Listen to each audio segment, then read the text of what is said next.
Estudos Culturais da Idade Média, organização por Paulina Nólibus.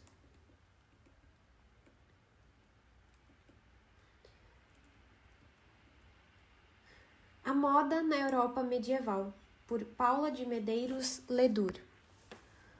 A Idade Média, longo e extraordinário período que se estendeu por mais de 1000 anos, permite inúmeras investigações relacionadas à cultura e à vida privada, e neste campo, especificamente, a moda.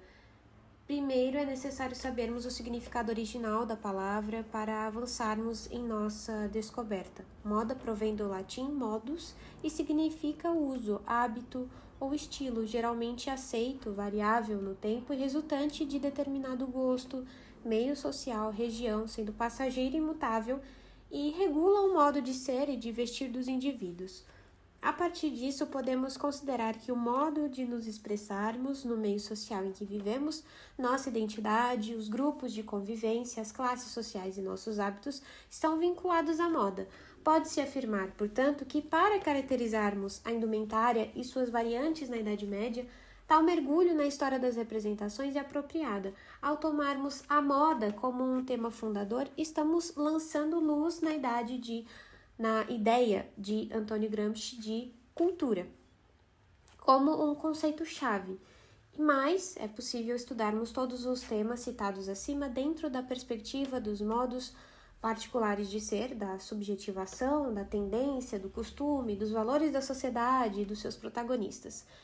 Durante o início da Alta Idade Média, em torno dos séculos V e VI, os trajes usados eram resultantes de uma mistura entre a moda germânica e a nativa do extinto Império Romano do Ocidente. Nos primeiros séculos, após as invasões bárbaras, havia pouquíssima diferença entre os estilos dos trajes frequentemente usados pelos habitantes dos reinos ocidentais, em função da adaptação e da adequação da população dominada e da nova realidade. Até o ano de 1100, havia um único padrão em criações que combinavam figuras masculinas e femininas, ou seja, as vestes aproximavam os sexos em sua aparência. A inspiração para este tipo de vestuário decorre, em parte, de representações em monumentos clássicos, como o célebre Ara Pacis, do imperador Otávio Augusto, que data do início do século I d.C., em que o friso de homens e de mulheres está flutuando em um arranjo de planejamento que parece vestir a todos com uma única extensão infinita de tecido. De modo que identificar o sexo de uma figura pelo friso é tarefa difícil. É certo que, mesmo havendo esta inspiração na unificação romana dos trajes, existiam diferenças de condições concretas entre os diferentes grupos sociais e particularidades dentro de cada nação. As cores predominantes eram o branco, o marrom em suas variantes, a púrpura, a ametista e a conchífera, sendo que o amarelo era excluído por estar associado às mulheres, sendo usado no véu nupcial. Os monges usavam túnicas longas, geralmente marrons, por ser a cor mais comum, a qual todos tinham acesso. Esta cor estava relacionada principalmente aos camponeses, pois sua tintura era retirada de ervas encontradas em abundância nas florestas. Para as ordens monásticas, o traje rústico, sem nenhuma ostentação, era uma maneira de ficarem mais próximos de uma imagem representativa da humanidade, da simplicidade dos trabalhadores do campo, numa demonstração sensível de seu voto de pobreza. Os camponeses usavam vestimentas simples devido à sua própria condição socioeconômica, geralmente de algodão e linho crus, ou tingidas de marrom e sua paleta entre os tons de bege, rosado e os terrosos. As roupas femininas eram longas e mantinham o corpo todo coberto, os braços, o colo e as pernas, como uma babusca sobre o cabelo trançado, espécie de toucado, característica que diferenciava a mulher humilde daquela reconhecida como herege ou prostituta, que mostrava os cabelos soltos, ou da nobre que tinha condições financeiras para tratar do seu cabelo com a banha da melhor qualidade, pôr adornos e fazer inúmeros penteados. Os camponeses usavam túnicas, calças largas, calçavam alpargatas rústicas de couro com solado de corda trançada ou bota quase até os joelhos, como uma forma de proteção durante o trabalho nas lidas da lavoura.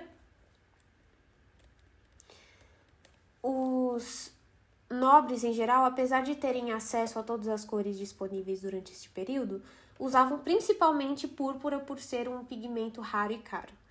E assim identificar a nobreza. Esbanjavam em tecidos, tanto para sua própria vestimenta, quanto para a decoração de ambientes no seu palácio. Usavam joias ricas em predaria preciosa e adereços esculpidos em madeira.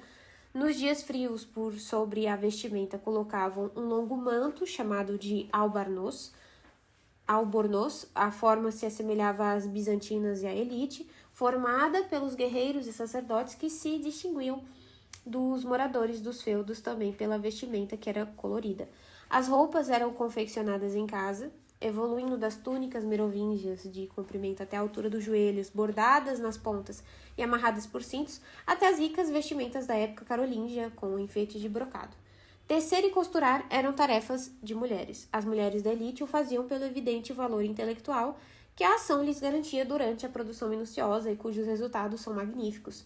A partir do século X, com o final das invasões dos povos do norte e o renascimento comercial e urbano, houve a formação das corporações de ofício.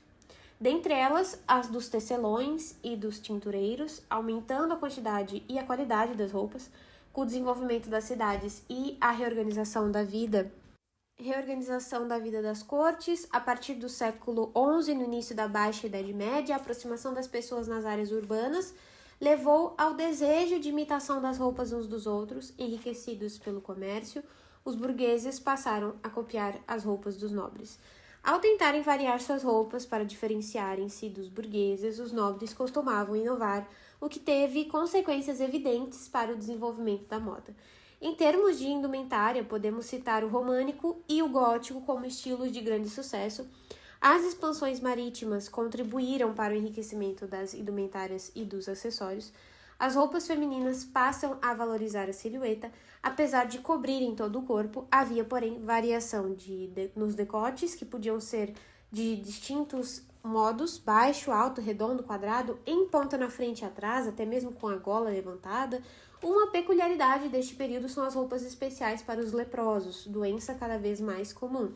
O doente ganhava um sino para tocar quando adentrasse um local público e uma túnica longa que cobria o corpo todo com a inicial L bordada, para que a população soubesse de quem se tratava, pois a lepra era considerada a doença dos hereges e dos luxuriosos.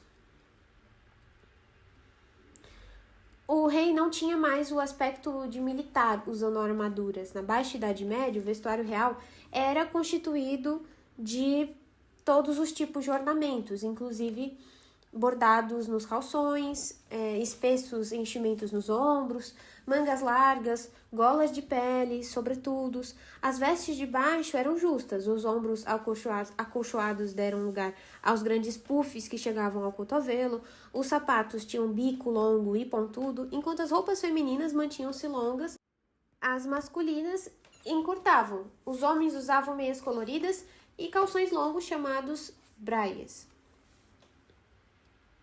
As túnicas foram diminuindo, transformando-se no gibão. A aristocracia não mais fazia suas roupas em casa, mandando confeccioná-las nos mestres alfaiates. Os modelos ficaram mais complexos, com cortes e ajustes individuais. As mangas das roupas femininas tiveram modelagens muito exóticas nesta época, desde muito longas e justas até a sobreposição de longas e agudas mangas, chamadas morcego. Durante as cruzadas, nos deslocamentos, os participantes usavam uma cruz, geralmente vermelha, costurada ou bordada em suas roupas. Na Idade Média surgiu o conceito de moda, mais precisamente a partir do século X, com o ciclo de criação e cópia como um diferenciador de classe social, de gênero e principalmente pela característica do reconhecimento do valor de cada indivíduo por seu traje. Como uma espécie de medidor social, a moda foi se infiltrando na rede social para auxiliar o reconhecimento dos indivíduos e sua vinculação aos grupos que constituíam a teia de relações da sociedade urbana feudal.